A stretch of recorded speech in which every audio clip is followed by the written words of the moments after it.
আমার ভাইরা, আমার বন্ধুগণ, একটা মানুষ আল্লাহ রাব্বুল আলামিনের রাস্তা ভুলে অন্যদিকে চলে যেতেই পারে। আল্লাহ রাব্বুল আলামিনের বান্দা জাহান্নামের পথে চলে যেতেই পারে, কিন্তু আমার আল্লাহ বান্দা জাহান্নামে গেলে খুশি হয় না। আমার আল্লাহ বান্দা জাহান্নামে গেলে এতে রাজি হয় না, বরং আমার আল্লাহ চায় আমার বান্দা যেন জাহান্নামে না যায়, আমার বান্দাগুলো যেন জান্নাতে যায়। আল্লাহ বারবার কোরআন এবং হাদিসে মুহাম্মদ সাল্লাল্লাহু আলাইহি সাল্লাম এবং আল্লাহ রাব্বুল আলামিন কোরআনে অনেকবার এই ব্যাপারে বলেছেন। আমি একটা একটা করে বলি, ধীরে ধীরে বলি, আস্তে আস্তে শোনেন। আমার ভাইরা, শুরুতেই আপনাকে একটা কথা বলে নিতে চাই। একটা বান্দা যে জাহান্নামে যাবে তার অনেকগুলো কারণ রয়েছে, তার মধ্যে বড় একটা কারণ হলো গুনাহ বেশি হবে। গুনাহ কি হবে? বেশি হবে। যেই ব্যক্তির গুনাহ বেশি হবে ও জাহান্নামে যাবে, যেই ব্যক্তির নেকি বেশি হবে ওই ব্যক্তি জান্নাতে যাবে। এখন যদি আপনাদেরকে প্রশ্ন করি, ভাই আপনাদের গুনাহ বেশি না নেকি বেশি? আমার ধারণা সবাই বলবেন, হুজুর কয়টাই বা নেকি করেছি, গুনাহই তো বেশি। এখন যদি আমি আবারও প্রশ্ন করি কে কে জান্নাতে যেতে চান, সবাই হাত তুলবেন। যার গুনাহ বেশি আছে ওইও হাত তুলবে। কথা বলেন ঠিক না? কিন্তু জান্নাতে যেতে হলে আপনাকে এই জিনিসটা আপনার মধ্যে থাকতেই হবে, আপনার গুনাহ কম হতে হবে। গুনাহ যদি বেশি হয় আপনি জাহান্নামে আশা করলেও যেতে পারবেন না। আমার ভাইরা, আমাদেরকে আল্লাহর রাস্তায় ফেরত আসতে হবে। আপনার আমার জীবনের হয়তো গুনাহ হয়ে গেছে, গুনাহ করতে করতে নিজের বডিটাকে মদের বোতল বানিয়ে ফেলেছেন। এই মদের বোতলের মধ্যে যদি এখন মধু রাখতে চান, ধরেন এই বোতল একটা পানির বোতল, এটা ধরেন একটা বললাম উদাহরণস্বরূপ বলছি মদের বোতল। এই মদের বোতলের মধ্যে যদি আমি মধু রাখতে চাই, বোতলের সব মদগুলো আগে ফেলে দিতে হবে, ভালো করে ধুইয়ে পরিষ্কার করে তারপর মধু রাখতে হবে। কথা বলেন ঠিক না? ওই মদের মধ্যে যদি মধু রাখেন, মধুটাও নষ্ট হয়ে যাবে। আমার ভাইরা, সবকিছুই নষ্ট হয়ে যাবে। তাহলে আপনার আমার বডিটা গুনাহ করতে করতে মদের বোতল বানিয়ে ফেলেছেন। জেনার আড্ডায় থাকতে থাকতে, জেনা করতে করতে নিজেকে জেনার উস্তাদ বানিয়ে ফেলেছেন। আমার ভাইরা, পরকিয়া করতে করতে নিজেকে শেষ করে ফেলেছেন। মোবাইল চালিয়ে চালিয়ে জীবনকে নষ্ট করে ফেলেছেন। যত গুনার মধ্যে যে ডুবে আছেন, নিজেকে কুলসিত করেছেন, তারা আল্লাহর রাস্তায় ফেরত আসার আগে নিজেকে পরিষ্কার করতে হবে। আর এই পরিষ্কার করাটাই হচ্ছে আল্লাহর দিকে ফেরত আসা, এই পরিষ্কার করাটাই হচ্ছে তাওবা। যে ব্যক্তি আল্লাহর দিকে ফেরত আসতে পারবে, তাওবা করতে পারবে, আল্লাহ তাকে জাহান্নামে দেবে না। একটা কথা বলি শোনেন, একটা মানুষের ভালো কাজ ভালো লাগে না কেন? ইবনু মাজাহ 3 নম্বর খণ্ড 31 নম্বর পর্ব 4244 নম্বর হাদিস, রাসূলুল্লাহ সাল্লাল্লাহু আলাইহি ওয়াসাল্লাম বলেছেন, আদম সন্তান যখন গুনাহ করে, নুকতাতুন সাউদাউ ফি কলবি, তার অন্তরের মধ্যে একটা কালো দাগ পড়ে যায়। আল্লাহ নবী সাল্লাল্লাহু আলাইহি ওয়াসাল্লাম বলছেন, আদম সন্তান যখন গুনাহ করে ফেলে, নুকতাতুন সাউদাউ ফি কলবি, তার অন্তরের মধ্যে একটা কালো দাগ পড়ে যায়। ফা ইন তাবা ওয়া নাযা ওয়াস্তাগফারা সুকিলা কলবু, ওই ব্যক্তিটা যদি আল্লাহ রাব্বুল আলামিনের কাছে ক্ষমা চায়, ওই ব্যক্তিটা যদি আল্লাহ রাব্বুল আলামিনের কাছে নিজের পরিত্রাণের জন্য আল্লাহকে বলে, আল্লাহ, ও আমার আল্লাহ, ও আমার মালিক, আমার অন্যায় হয়ে গেছে, আমার পাপ হয়ে গেছে, আপনি আমাকে মাফ করে দেন। আল্লাহ রাব্বুল আলামিনের পক্ষ থেকে ঘোষণা আছে, আল্লাহর নবী বলছেন, ফা ইন তাবা ওয়া নাযা ওয়াস্তাগফারা সুকিলা কলবু, ওই ব্যক্তি যখন গুনাহ করে ফেলে, অন্তরে যখন একটা একটা করে কালো দাগ পড়ে যায়, একটা মানুষ যখন একটা গুনাহ করে অন্তরের মধ্যে একটা কালো দাগ পড়ে যায়, আল্লাহর নবী বলছে, ওই ব্যক্তিটা যখন আল্লাহর কাছে এই ব্যাপারে ক্ষমা চায়, আমার আল্লাহ তার অন্তরটাকে পরিষ্কার করে জান্নাতি মানুষ হিসেবে তাকে কবুল করে নেয়। আর যেই ব্যক্তি আল্লাহর কাছে ক্ষমা চায় না, তার অন্তরের কালো দাগটা আল্লাহ রাব্বুল আলামিন বাড়াতে থাকে। জোরে কন্না নাউযুবিল্লাহ। আমার ভাইরা, আমার বন্ধুগণ, তোরাও কস না ভাই, তোরাও চুপ থাক। মালদার মানুষরা আজকে কেউ কথা বলা লাগবে, সবাই চুপ করে থাকেন, খালি বক্তা বলে বলে এখানে মরে যাক। আপনারা আওয়াজ দেন না, আমি বুঝতেছি না, কিছুই বুঝতেছি না। ওয়াজ ভালো লাগছে না? কার কার ভালো লাগছে না হাত তোলেন।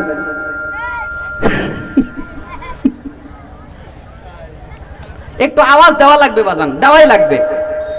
দেবেন বলেন ইনশাআল্লাহ। আপনারা কোনার মানুষরা একেবারে জমে ফ্রিজের কুরবানির মাংসের মতো ঠান্ডা হয়ে গেছেন।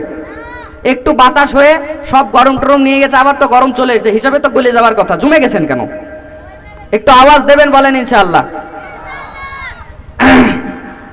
তাহলে একটা মানুষ যখন অন্যায় করে, তার অন্তরের মধ্যে একটা কালো দাগ পড়ে যায়। এই কালো দাগের মানে কি?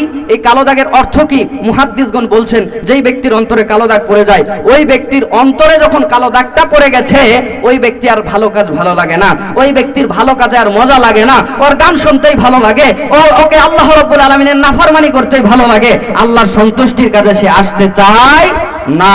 আমার ভাই, আমার বন্ধুগণ, দেখবেন কত মানুষ আছে যাদের অন্তর গুনাহ করতে করতে নষ্ট হয়ে গেছে, যারা আল্লাহ রাব্বুল আলামিনকে রাগাতে রাগাতে তারা আল্লাহ রাব্বুল আলামিনকে অসন্তুষ্ট করতে করতে তারা একটা পর্যায়ে নিয়ে চলে গেছে। এই মানুষগুলো দেখবেন 10 তলা বিল্ডিং সিঁড়ি বেয়ে বেয়ে উঠতে পারে, তারা 10 তলা বিল্ডিং এ ওঠার মতো তাদের শরীরে শক্তি আছে। মসজিদের দরজাতে মাত্র ছোট্ট ছোট্ট 3টা সিঁড়ি, এইটুকু টপকে ওঠার মতো তার আর ঈমানি তাকত হয় না। আল্লাহর নবী সাল্লাল্লাহু আলাইহি ওয়াসাল্লাম বলেছেন, আরে গুনাহ করতে করতে ওদের অন্তরটা কালো হয়ে গেছে, এই কালো অন্তরে নামাজ আর ভালো লাগে না, এই কালো অন্তরে মাহফিল আর ভালো লাগে না, এই কালো অন্তরে পর্দা করতে আর ভালো লাগে না, এই কালো অন্তরে আল্লাহ রাব্বুল আলামিনের সন্তুষ্টির দিকটা আর আসতে ভালো লাগে না, এই কালো অন্তরটা শুধু পছন্দ করে গান বাজনা নাচ, এই কালো অন্তরটা শুধু পছন্দ করে নাটক সিনেমা, এই কালো অন্তরটা শুধু পছন্দ করে মদের আড্ডা, এই কালো অন্তরটা শুধু পছন্দ করে চার আড্ডা, এই কালো অন্তরটা শুধু পছন্দ করে শয়তানের সন্তুষ্টি, এর অন্তরে আল্লাহর সন্তুষ্টি আর কাজ করে না। তাহলে এখন উপায় কি? এখন কি করতে হবে? এখানে একটি কথা, তার মানে কি আদম সন্তানের দ্বারা গুনাহ হবে না? আপনাদের কি মনে হয় আদম সন্তান একবারে ফেরেশতার মতো না নিষ্পাপ পবিত্র থাকবে? আমার ভাইরা, আদম সন্তান ভুল পথে যাবে, কথা সত্য। দলিল কোথায়? ইবনু মিশকাতুল মাসাবি 3 নম্বর খণ্ড 10 নম্বর পর্ব 2344 নম্বর হাদিস। আবু সাঈদ খুদরি রাদিয়াল্লাহু তাআলা আনহু রাবি, তিনি বলছেন আল্লাহ নবী সাল্লাল্লাহু আলাইহি ওয়াসাল্লাম বলেছেন, ইন্না শাইতানা ক্বাল, নিশ্চয় শয়তান বলল, ওয়া ইজ্জাতিকা ইয়া রাব, আপনার ইজ্জতের কসম করে বললাম হে প্রতিপালক, লা আবরাহু উগি ইবাদাকা মা দামাত আরওয়াহুহুম ফি সাদিহিম। শয়তান আল্লাহ রাব্বুল আলামিনের ইজ্জতের কসম করে বলল, আল্লাহ আমি আপনার ইজ্জতের কসম করে বলছি, আপনার বান্দাগুলো যত দিন থাকবে দুনিয়াতে আমি তাদেরকে জাহান্নামের পথে নিয়ে যাব। আওয়াজ করে বলেন নাউযুবিল্লাহ। একটু বুঝে থাকলে বলেন কসমটা কে করেছে? মাশাআল্লাহ, বাচ্চারা বলছে, আপনারাও একটু বলেন কে করলো? কার কসম করেছে? তাহলে শয়তান আল্লাহকে মানে না? মানে না বলতে হবে, বলতে হবে শয়তান আল্লাহকে মানে না? মানে না। তো শয়তান আল্লাহকে না পারলে আল্লাহর ইজ্জতের কসম করছে কেন? আমি যারে মানি না আমি তার কসম করব কেন? তাহলে শয়তান আল্লাহকে, আপনি যদি বলেন হুজুর শয়তান আল্লাহকে মানে না, আমি আপনাকে উল্টা বলবো, তাহলে শয়তান আল্লাহর ইজ্জতের কসম করছে কেন? যদি বলেন শয়তান আল্লাহকে মানে, তাহলে এবার বলবো তাহলে শয়তান শয়তান হলো কেন? কি আমার কথা কি বুঝতে পারছেন? শয়তান যদি আল্লাহকে না মানে তাহলে আল্লাহর ইজ্জতের কসম করছে কেন? এক, আপনি এখন যদি বলেন না শয়তান আল্লাহকে মানে না, তাহলে শয়তান আল্লাহকে না মানলে আল্লাহর ইজ্জতের কসম করতো না। আর যদি বলেন শয়তান আল্লাহকে মানে, তো আল্লাহকে মানে, আপনিও মানেন শয়তানও মানে, তো আপনি মেনে ঈমানদার, শয়তান কেন শয়তান? আমার কথা কি বুঝতে পেরেছে? আমার ভাইরা শোনেন, শয়তান আল্লাহকে মানে, যারা বলেছেন শয়তান আল্লাহকে মানে তারাই চূড়ান্ত। শয়তান মাত্র একদিন আল্লাহকে মানে নাই। আল্লাহকে বলেছিল, আল্লাহ বলেছিল শয়তানকে, ও শয়তান আদমকে সেজদা দে, আদমকে শয়তান সেজদা দেন নাই, ওই ইবলিস সেজদা দেয় নাই। আল্লাহ তখন বলল, ফাখরুজ মিনহা ফাইন্নাকা রাজিম, অভিশপ্ত, নিকৃষ্ট, তুই অভিশাপপ্রাপ্ত, লানত-প্রাপ্ত, তুই আমার জান্নাতের এরিয়া থেকে বের হয়ে চলে যা, আজকে আমি তোকে কাফের বলে ঘোষণা করে দিলাম।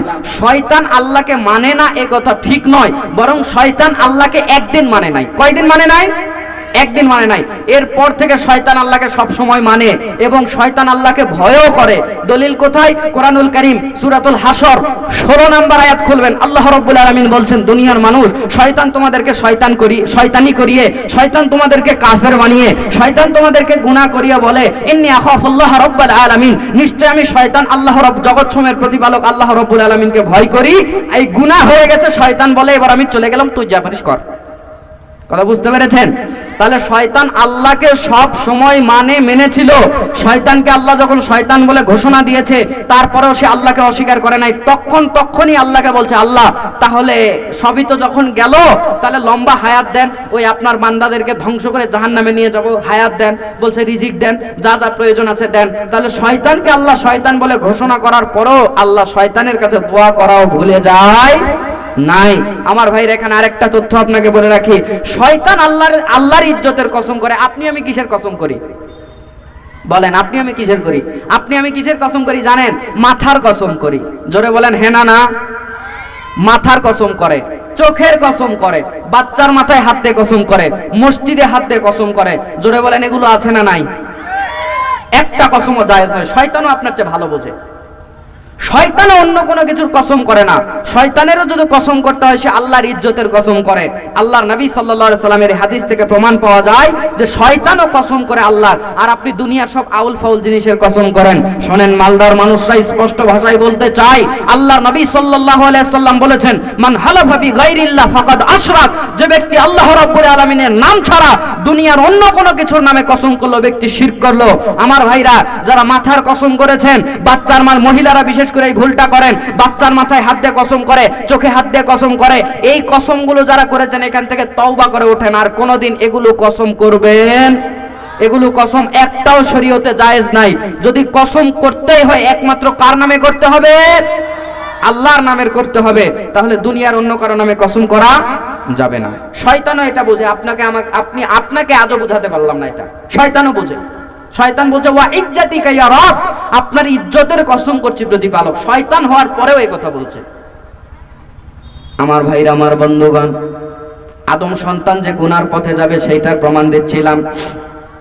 আল্লাহর নবী সাল্লাল্লাহু আলাইহি ওয়াসাল্লাম ডাক দিয়ে বলছে, ও দুনিয়ার মানুষ, আল্লাহর নবী বলছে শয়তান আল্লাহর ইজ্জতের কসম করে বলল, ও আমার আল্লাহ, ও আমার রব, আপনার ইজ্জতের কসম করে বললাম, আপনার বান্দারা যতদিন দুনিয়ার বুকে থাকবে আমি শয়তান তাদেরকে শয়তানি করে করে জাহান্নামের মধ্যে নিয়ে যাব। আমার আল্লাহ,